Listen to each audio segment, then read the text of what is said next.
Bonjour.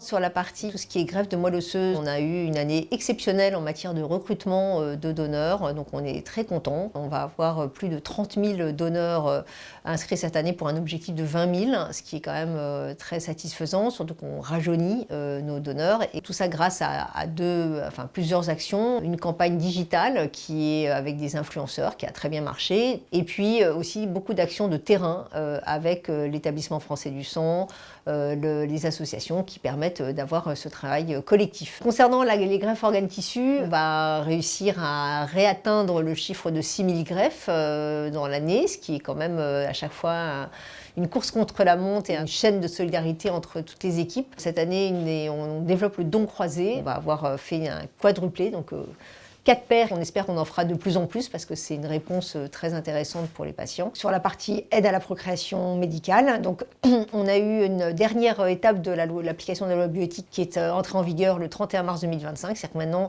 toutes les gamètes qui vont être utilisées pour une assistance avec tiers donneur doivent permettre un accès aux origines pour les enfants qui sont issus de ce don.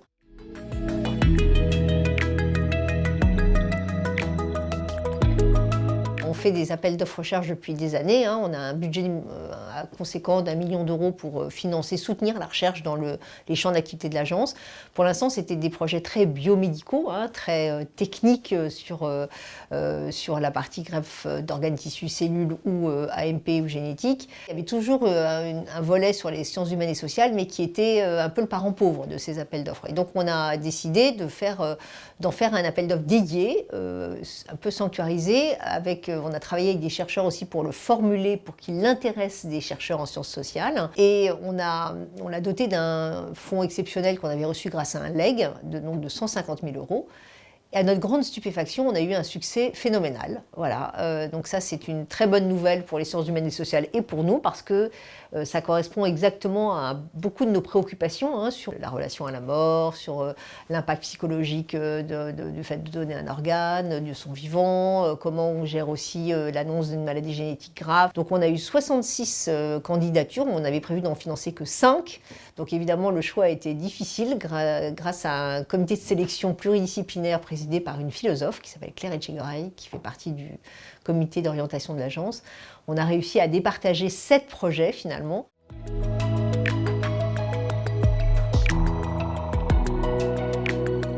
Je suis allée effectivement en mois de mars dernier aux Antilles-Guyane.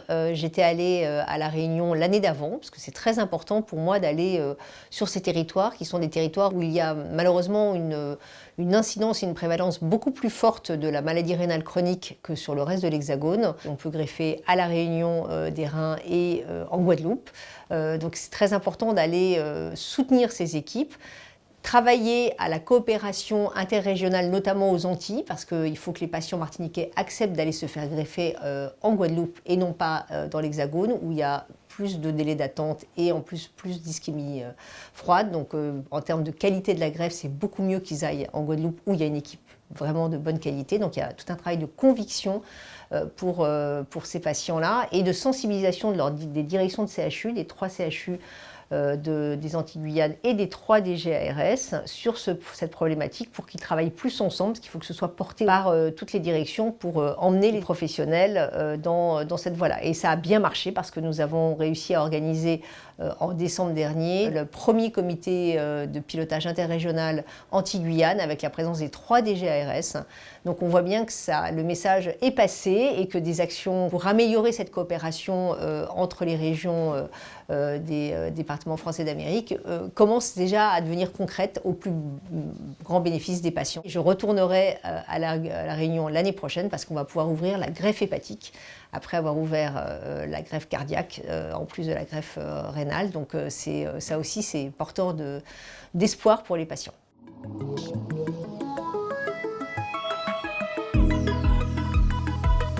En 2026, nous rentrons dans la dernière année de nos 3 plans. et la dernière année du contrat d'objectifs et de performance de l'agence. Donc on va être en phase de bilan de ces 3 plans pour préparer les nouveaux plans et proposer au ministère, si possible avant les élections de 2027, une nouvelle feuille de route dans chacune des actions des domaines d'intervention de l'agence sur les 4 prochaines années. On a 2 autres enjeux importants pour l'année 2026. La construction de 2 systèmes d'information, un sur l'AMP, l'assistance médicale à la procréation, qui nous permettent d'avoir les stocks des différents centres de dons en termes de gamètes pour voir voilà, où sont les besoins, et un système d'information sur la maladie rénale chronique pour arriver à faire le lien depuis les stades 4, voire peut-être 3 de la maladie rénale chronique jusqu'à la greffe pour voilà, avoir des parcours de patients et essayer d'optimiser ces parcours, parce que c'est en les connaissant qu'on peut travailler à leur amélioration. Et puis, on a une perspective à construire sur la génétique, qui est un champ pour l'instant moins investi à l'agence, mais en fait ça va exploser la génétique dans les années à venir, et donc l'agence va se positionner pour accompagner cette révolution comme elle l'a fait sur les parcours AMP. Donc on a une place de l'agence à inventer.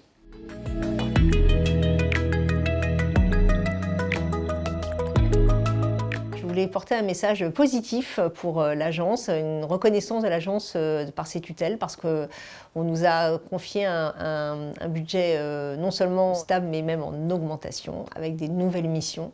Et on nous a même proposé de créer un poste supplémentaire pour répondre à ces nouvelles missions. Donc je trouve que c'est, dans un contexte tendu ailleurs, c'est une belle reconnaissance du travail de l'agence.